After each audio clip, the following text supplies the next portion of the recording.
At 67 years old, Bernhard Langer's legendary golf career continues to be overshadowed by persistent rumors and accusations of cheating.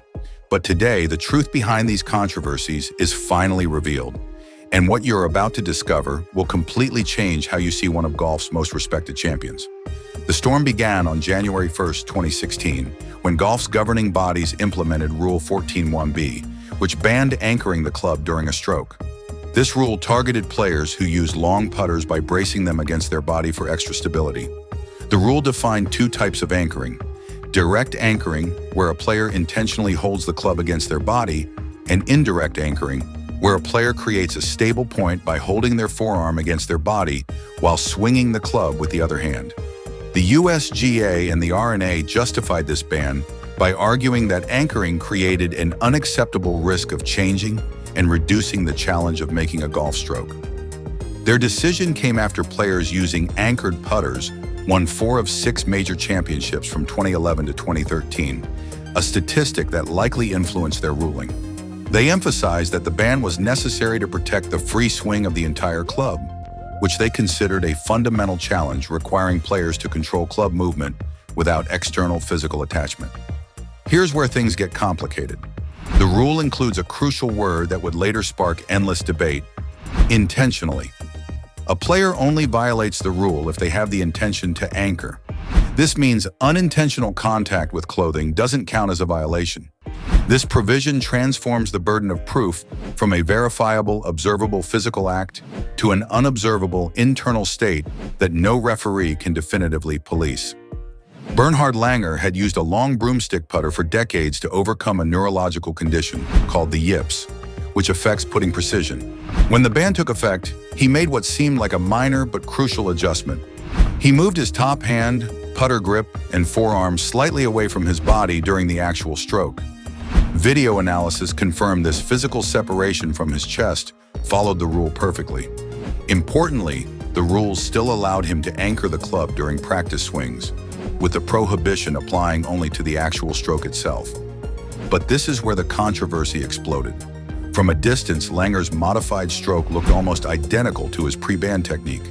Critics began pointing to wrinkles in his shirt, suggesting his forearm was still making contact and applying pressure against his chest. The visual similarity to his old stroke was undeniable, and accusations started flying from multiple directions.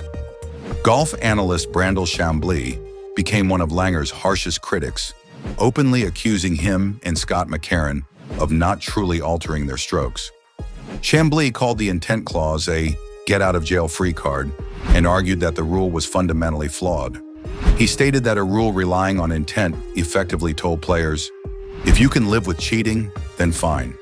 His criticism extended beyond just the players to the governing bodies themselves for creating what he saw as an unenforceable rule.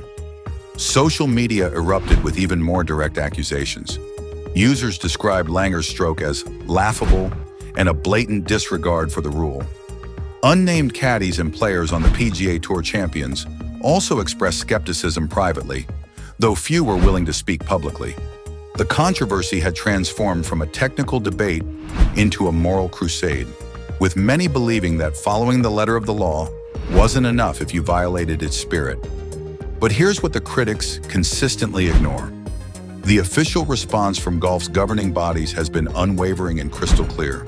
The USGA and PGA Tour champions have repeatedly affirmed that Langer's putting stroke is fully compliant with Rule 14.1b. Rules officials conducted extensive reviews, had Langer demonstrate his stroke multiple times, analyzed video footage frame by frame, and reached the same conclusion every time. He was abiding by the letter of the law.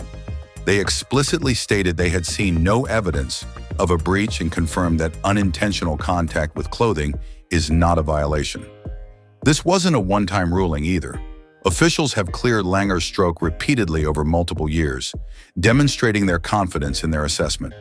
This firm defense serves a strategic purpose beyond simple rule enforcement, as it legitimizes the controversial anchoring ban and demonstrates that the prohibition targeted specific methods, not specific equipment.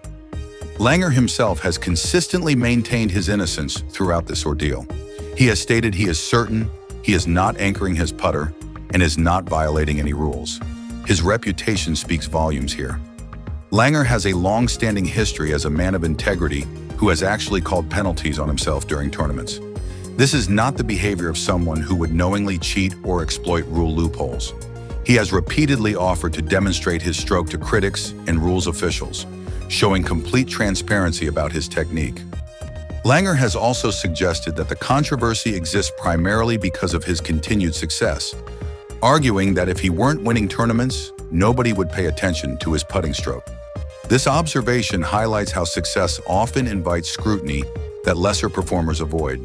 The controversy reached new heights during the PNC Championship, where another set of accusations emerged. The tournament uses a unique scramble format where major champions team up with family members.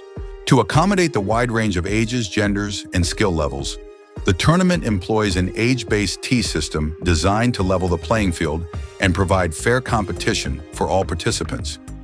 At age 66 during the 2023 tournament, Langer played from the red tees while Tiger Woods at 48 played from the yellow tees. This meant Langer was playing from a tee box approximately 700 yards shorter than Woods. Charlie Woods, being only 15 and an amateur, played from the white tees at 530 yards shorter than his father. Even Gary Player, at 88, played from the blue tees at over 1,600 yards shorter than Tiger.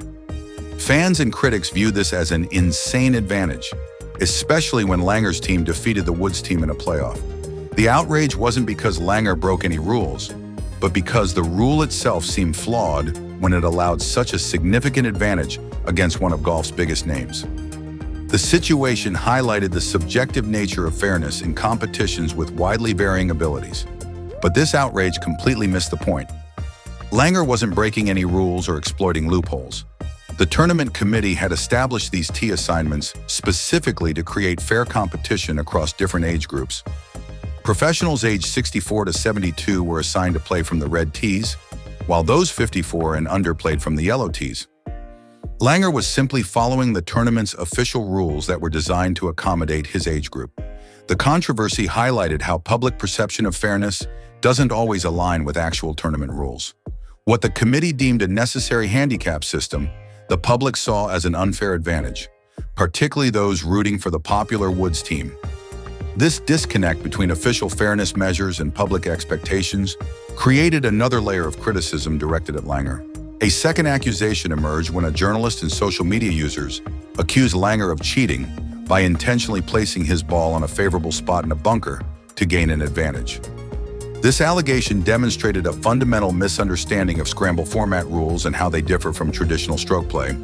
In scramble tournaments, all teammates hit from the same location after selecting the best position from their previous shots, while stroke play rules strictly prohibit improving your lie in a bunker. Scramble rules are completely different and determined by local event organizers. Most scramble events specifically allow teams to improve their lie by one club length throughout the course, including in bunkers, as this is a fundamental part of the format's strategy. Scramble rules typically permit teams to place their balls advantageously because the format emphasizes teamwork and strategic shot selection, rather than playing every shot exactly as it lies. The criticism of Langer's bunker play represented a projection of standard stroke play rules onto a completely different format that explicitly allows for lie improvement. Langer wasn't exploiting any loophole or cheating. He was simply playing by the specific, event-sanctioned rules that explicitly allowed for lie improvement. The criticism was essentially applying stroke play rules to a completely different format that operates under entirely different guidelines.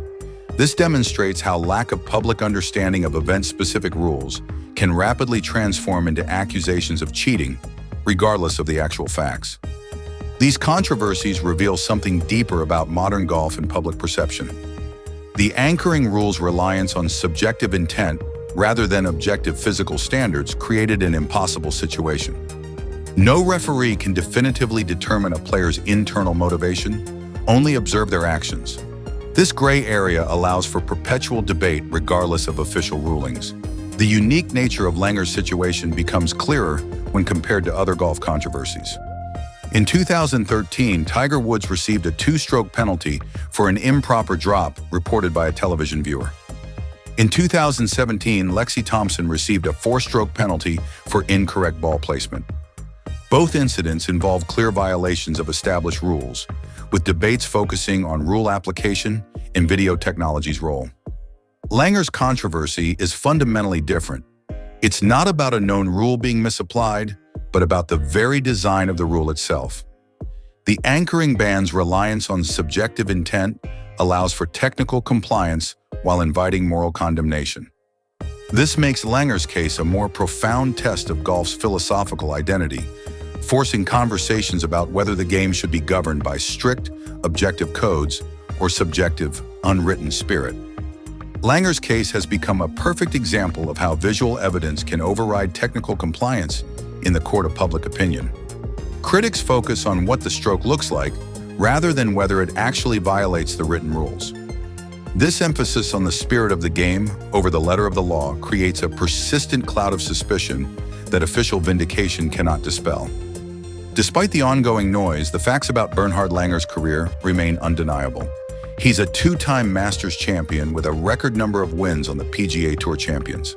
His reputation for integrity and disciplined professionalism spans decades.